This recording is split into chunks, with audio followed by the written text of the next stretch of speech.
ठीक है। ये केस लॉज ईजी है, बहुत डिफ़िकल्ट नहीं है।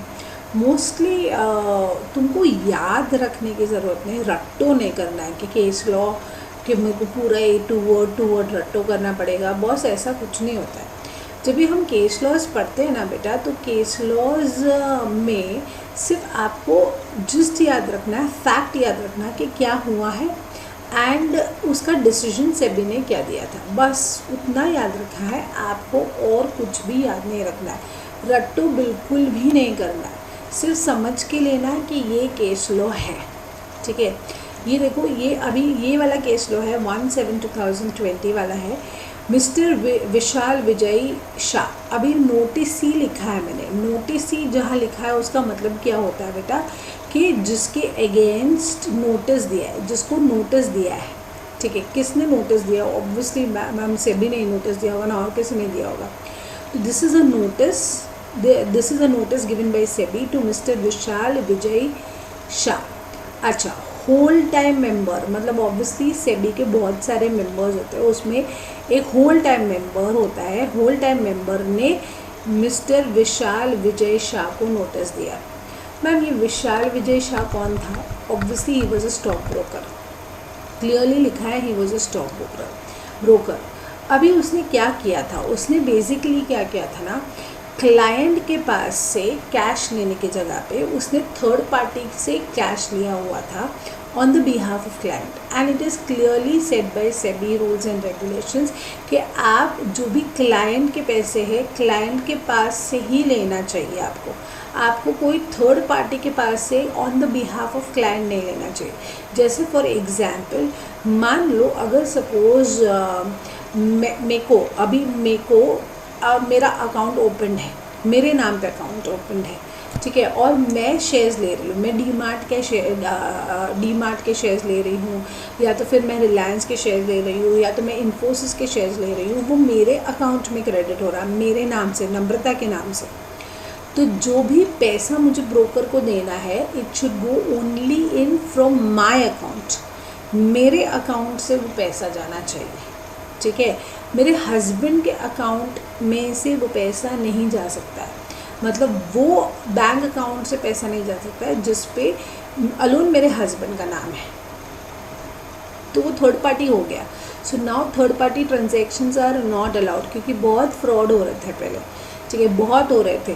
लोग कैसे कर रहे थे, बहुत सारे जन ऐसे कर रहे थे कि मेरी मम्मी कुछ काम नहीं करती है, तो मैंने क्या कर लिया, मैंने इन्वेस्टमेंट मेरी मम्मी के नाम पे ले लिया, ठीक है, पैसा मैं भर रही हूँ बट मैं इन्वेस्टमेंट मेरे मम्मी के नाम पे ले लिया।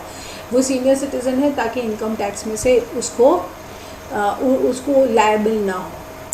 सो लोग ऐसे बहुत फ्रॉड कर रहे थे, इसके लिए सेबी ने बोला third party transactions are not allowed, ठीक है। सो यहाँ पे स्टॉक ब्रोकर ने क्या किया, ये देखो क्लियरली देखो उसने क्या किया, उसने पूरा गाइडलाइंस ही तोड़ा है, ठीक है। Receive the funds the client and settlement bank account from third party के नाम से उसने क्लाइंट अकाउंट सेटल किया and cash and made the payment to the third party, payment भी उसने थर्ड पार्टी को किया on behalf of clients.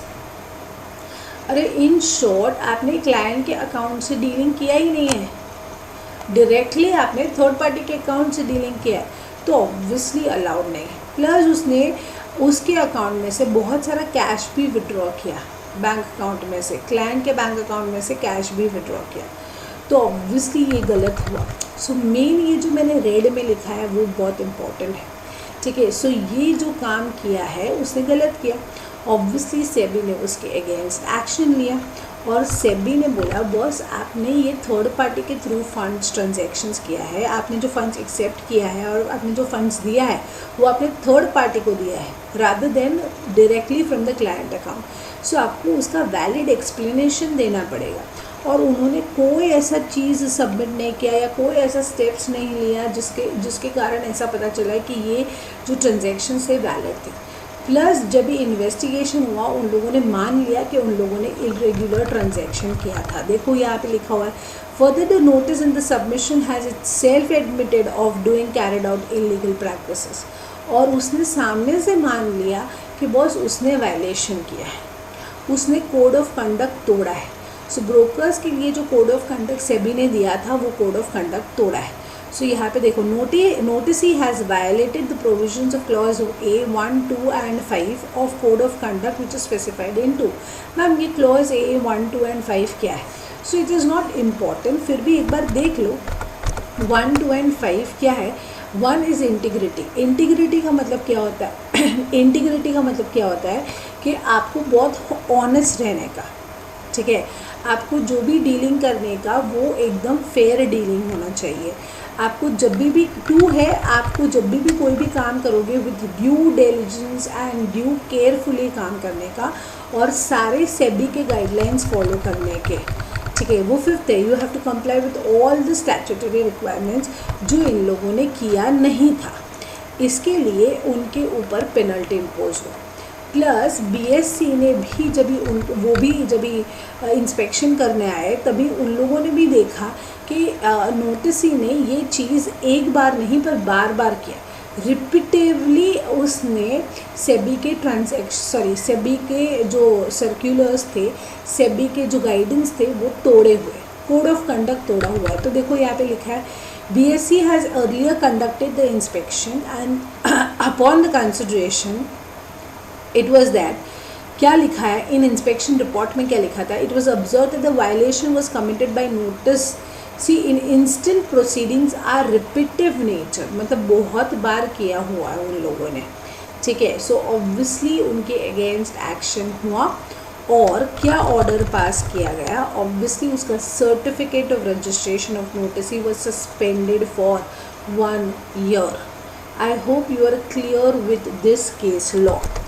Okay, now we start with the second case law, ठीक है. सेकेंड केस लॉ देखो कौन सी date का है? 5/6/2020. Narendra Singh Tanwar proprietary of messrs capital true financial services. ये नोटिस ही है, मतलब ऑब्वियसली सेबी ने उसको नोटिस भेजा है. सेबी के कौन से मेंबर ने, होल टाइम मेंबर ने उसको नोटिस भेजा. मैम अभी ये कौन था? ये एक इन्वेस्टमेंट एडवाइज़र था. देखो यहाँ पे लिखा है इन्वेस्टमेंट एडवाइज़र. सो मैम उसने किया क्या कि उसको नोटिस भेजा? उसने क्या किया पता है? उसने झूठे वादे किए, ठीक है. क्लाइंट को बोला कि बॉस अरे यार I am so nice, I am very happy, मतलब मैं इतना अच्छा हूँ, मैं इतना अच्छे से एडवाइसमेंट देता हूँ कि लोगों को ह्यूज प्रॉफिट्स होता है, ठीक है. आपको क्या करना है? मैं आपको प्रॉमिस करता हूँ कि आपको 4 महीने में एंड 10 दिन, देखो क्लियरली लिखा है इधर, देखो 4 months and 10 days मैं 28.8 lakhs करवा दूंगा आपके इन्वेस्टमेंट का. आपको just nominal amount of 20,000 invest करना है. अरे सबसे पहले तो मैं जाऊँ फिर ऐसा इन्वेस्टमेंट एडवाइज़र के पास, ठीक है. सबसे पहले तो मैं जाऊँगी ऐसे इन्वेस्टमेंट एडवाइज़र के पास जो सिर्फ 20,000 लेके 4 महीने और 10 दिन में 80 lakhs जितना इन्वेस्टमेंट मेरा पोर्टफोलियो इतना बढ़ा देगा. और तो उसने बोला बट मैं तो फ़ीस चार्ज करूँगा. तो उसका फ़ीस था 4,47,200, ठीक है. और उसने क्या बोला? उसने बोला क्लाइंट को कि बॉस एक काम करो, आप मुझे 1,30,000 as an instalment, first instalment मेरे को दे दो, ठीक है. फर्स्ट इंस्टॉलमेंट मेरे को दे दो 1,30,000. और वो बेचारा जो जिसने कंप्लेन लॉन्च किया और जिसने ये इन्वेस्टमेंट एडवाइज़र के गए, उसने बेचारे ने 1,30,000 दे दिया. अभी जिस दिन 1,30,000 दे दिया, फर्स्ट डे ही वो क्लाइंट को हेवी लॉस हो गया. वो जिसने कंप्लेन किया ना उसके अगेंस्ट, उसको हेवी लॉस हो गया. तो उसने बोला बॉस हमको आपके साथ करना नहीं है, आप एक काम करो, हमारा फ़ीस हमको वापस दे दो. तो ये भाई साहब ने मना कर दिया कि मैं आपको फ़ीस, वो रिफंडेबल नहीं है, मैं आपको फ़ीस नहीं दूंगा. तो ऑब्वियसली उसके क्लाइंट को आया गुस्सा, उसने सेबी को कंप्लेन किया. सेबी ने उसके अगेंस्ट एक्शन लिया. चलो देखते हैं क्या एक्शन लिया. ऑब्वियसली उसका सर्टिफिकेट कैंसिल कर दिया, बहुत हेवी एक्शन लिया. उसका सर्टिफिकेट कैंसिल कर दिया, प्लस उसको कैपिटल मार्केट को एक्सेस करने का परमिशन नहीं दिया for the period of 2 years. Plus उसका इन्वेस्टमेंट एडवाइज़र अवार्ड वो किधर भी नहीं लिख सकता है एज उसके लेटर हेड पे, उसके वेबसाइट पे, क्योंकि उसका सर्टिफिकेट ही कैंसिल कर दिया. सो देख लो अभी क्या लिखा है. दो वही लिखा हुआ है, क्या लिखा है, and demanded notice in however after suffering the loss on very first day, जब ये सर्विसेज अवेल किया तो वेरी फर्स्ट डे, ठीक है, the complainant asked the noticee to return the amount back, complainant ने बोला कि बॉस मेरे को मेरा पैसा वापस चाहिए, तो noticee refuse to refund the money so taken as service fees, and obviously he stopped attending his calls, तो he filed a complaint with SEBI, ठीक है, the complainant has forward to the notice for resolution and submitted action taken report in SEBI. Scores obviously हम करेंगे जब भी ombudsman chapter करेंगे, तभी तुमको स्कोर्स वर्ड समझ जाएगा, ठीक है, ओके।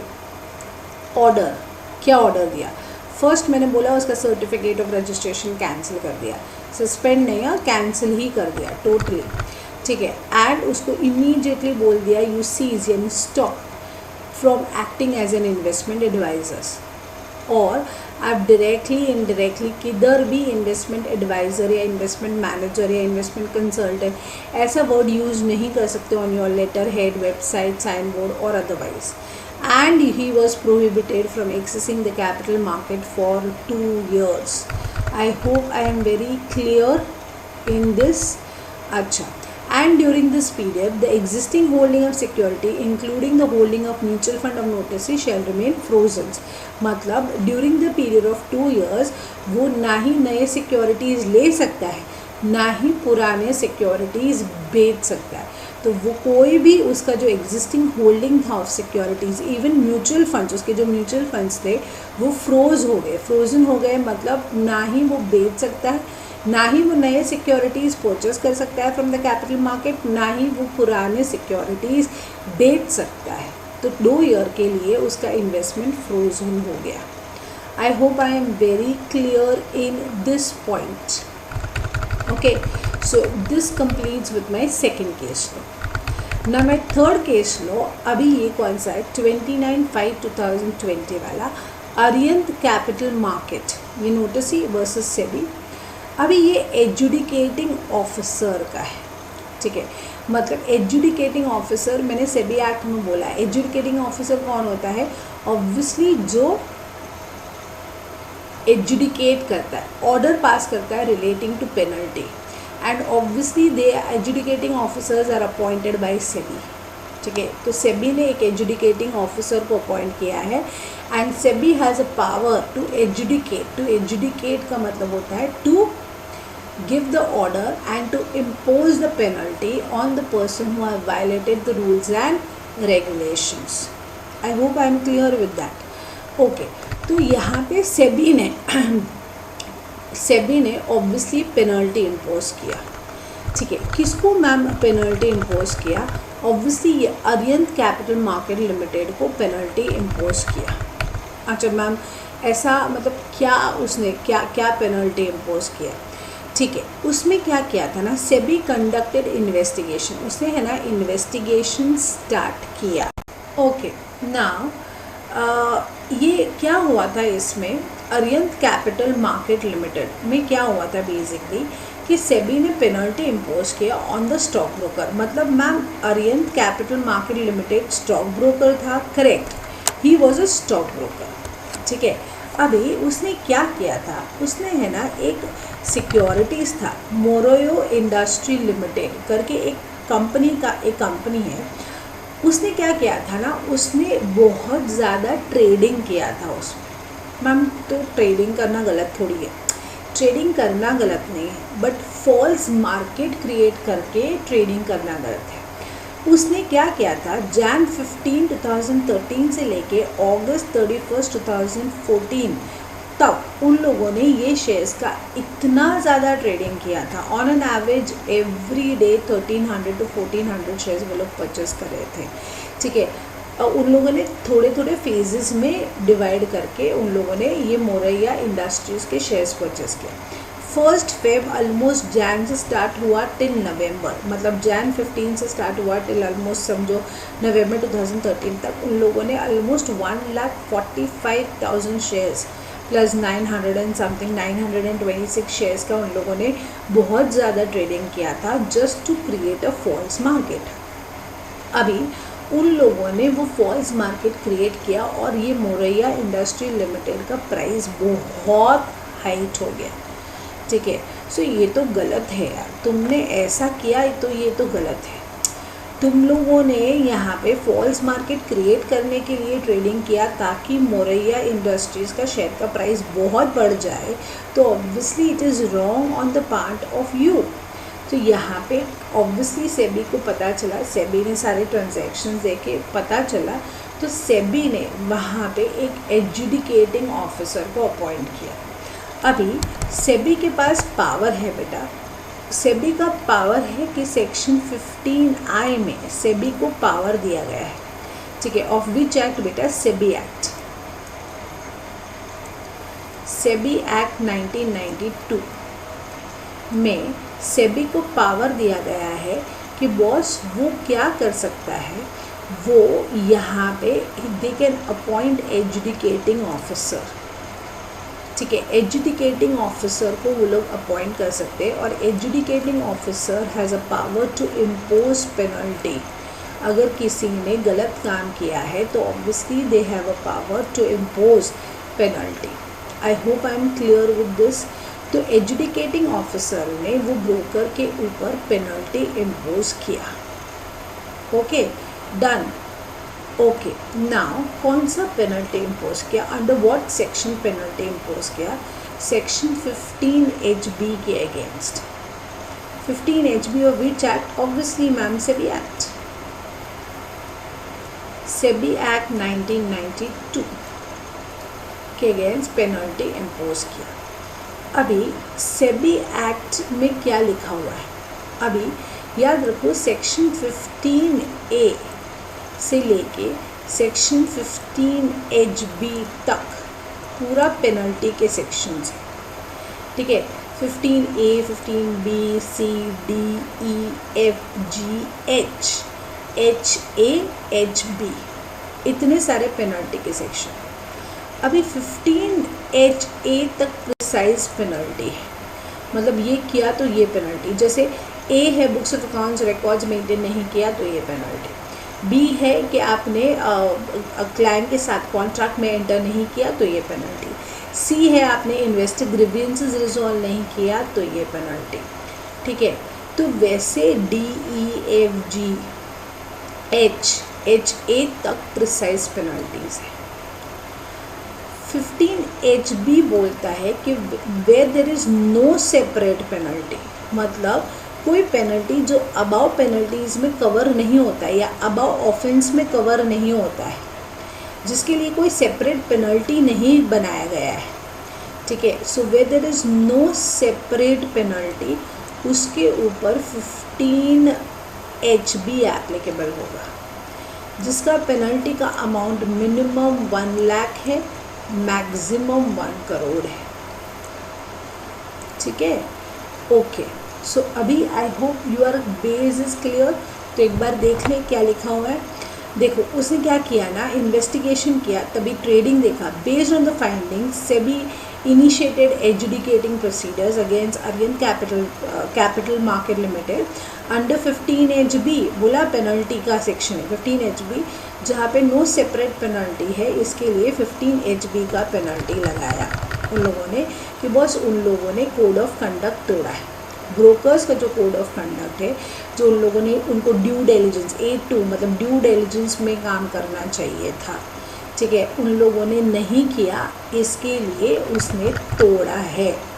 एंड फिर यहाँ पे उन लोगों ने देखा कि यहाँ पे सेबी ने क्या 15I के अंदर एडजुडिकेटिंग ऑफिसर को अपॉइंट किया और एडजुडिकेटिंग ऑफिसर ने उसके ऊपर पेनल्टी लगाया ऑफ ₹5 lakhs, जो उसको पेमेंट करना पड़ा।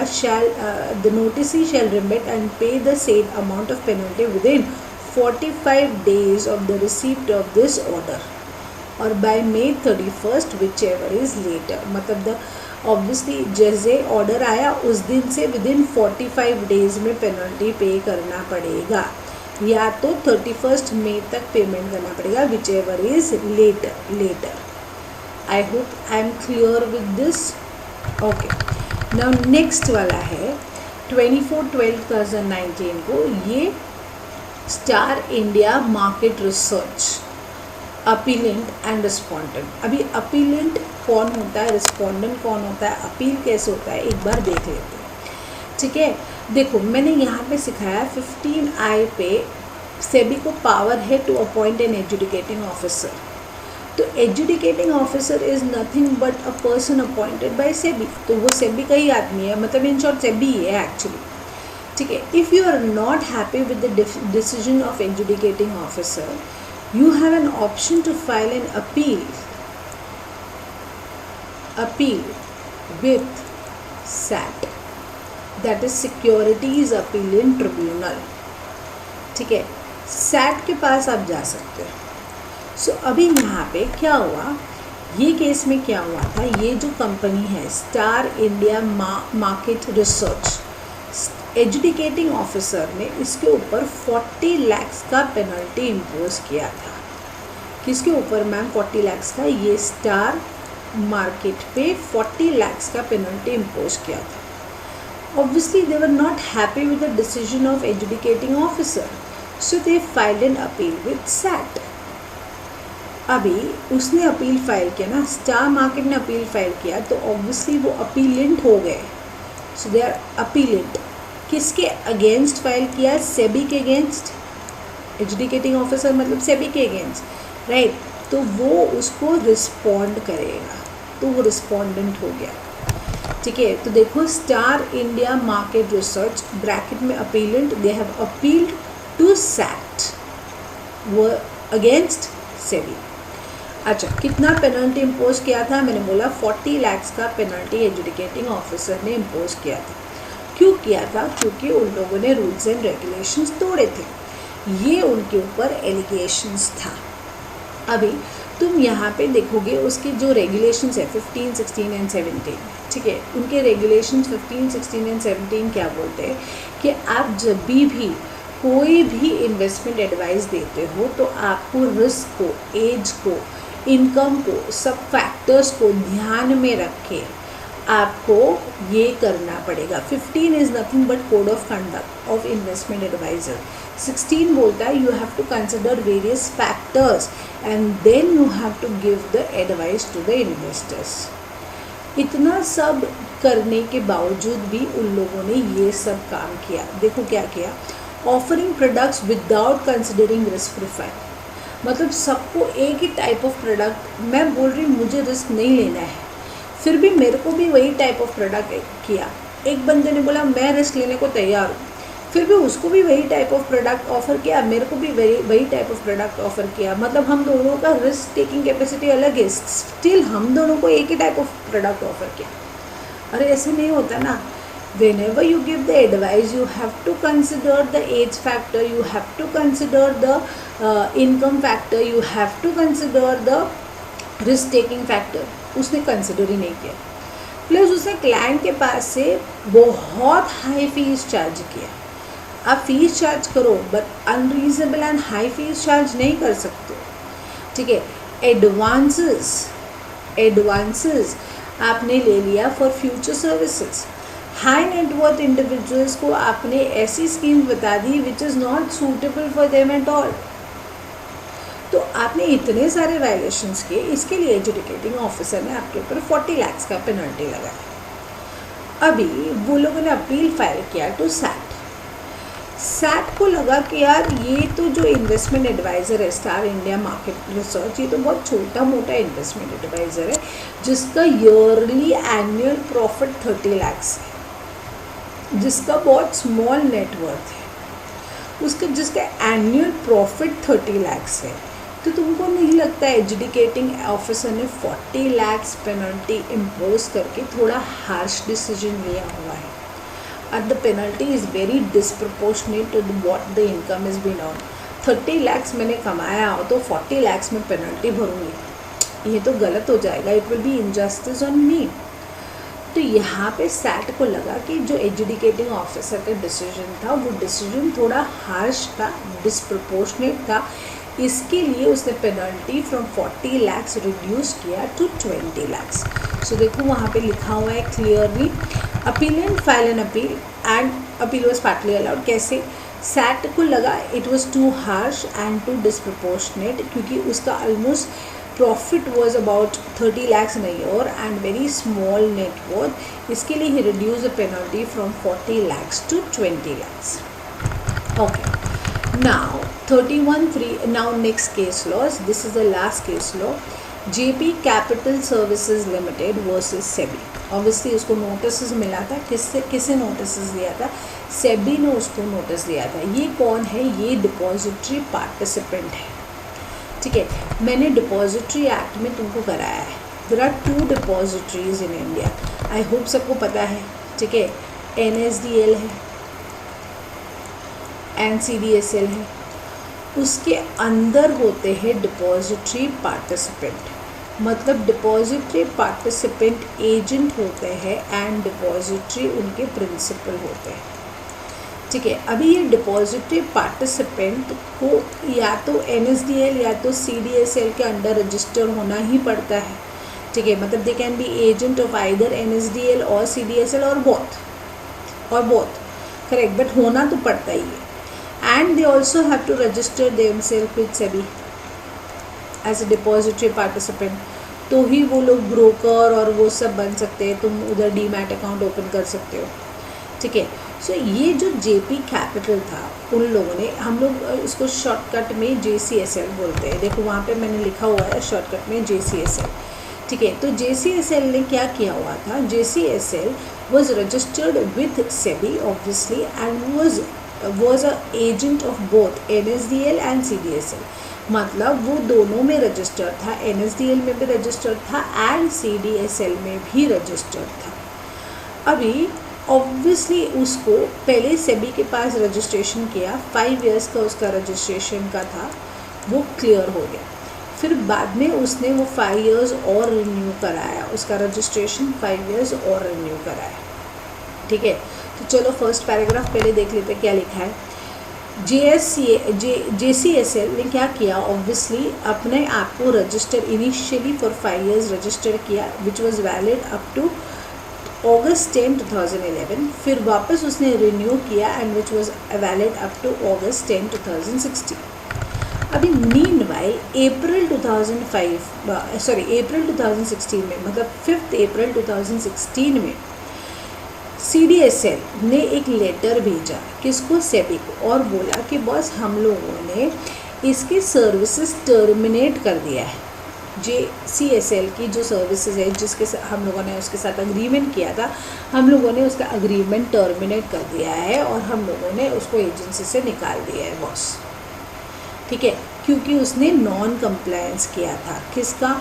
ऑब्वियसली बायलॉज का। बायलॉज मतलब rules and regulations of CDSL के जो रूल्स एंड रेगुलेशंस है उसका नॉन कंप्लायंस किया था, इसके लिए हम लोगों ने अग्रीमेंट टर्मिनेट कर दिया और हम लोगों ने उसको एजेंसी से निकाल दिया। ये हुआ 5 April 2016 को, ठीक है। 10 August तक उसका वैलिड था, बट उसके बीच में ये हो गया, ओके।